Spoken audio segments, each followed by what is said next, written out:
ছোটোবেলায় স্কুলের স্পেশাল টিফিনের কথা মনে করলেই প্রথমেই মনে পড়ে যায় মায়ের হাতের সিম্পল বানানো চাউমিন।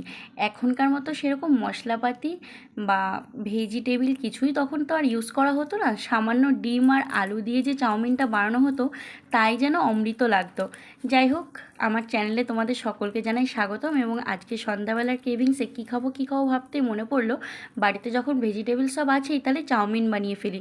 প্রথমেই গাজর, বিনস, পেঁয়াজ এবং লঙ্কা এগুলোকে ভালো করে চপ করে নিয়েছি একদম সরু সরু করে। এরপরে কড়াই গরম করে তার মধ্যে তেল দিয়ে 3টে ডিম এবং কিছুটা লবণ দিয়ে ডিমটাকে ভুজিয়া করে নিয়েছি একদম ছোট ছোট করে। এরপর ওই কড়াইতেই আবার কিছুটা পরিমাণে তেল দিয়ে তার মধ্যে কুচিয়ে রাখা পেঁয়াজগুলো দিয়ে দিলাম। পেঁয়াজগুলো দিয়ে হালকা পিঙ্ক কালার আসা পর্যন্ত ভাজবো, খুব একটা ভাজবো না। হালকা ভাজা হয়ে গেলেই তার মধ্যে কেটে রাখা গাজর এবং বিনস দিয়ে আরও কিছুক্ষণ ভেজে নেব। এটা 80% মতো ভাজা হয়ে গেলে এর মধ্যে কেটে রাখা লঙ্কাগুলো দিয়ে দেব এবং পরিমাণ মতো লবণ দিয়ে দেব।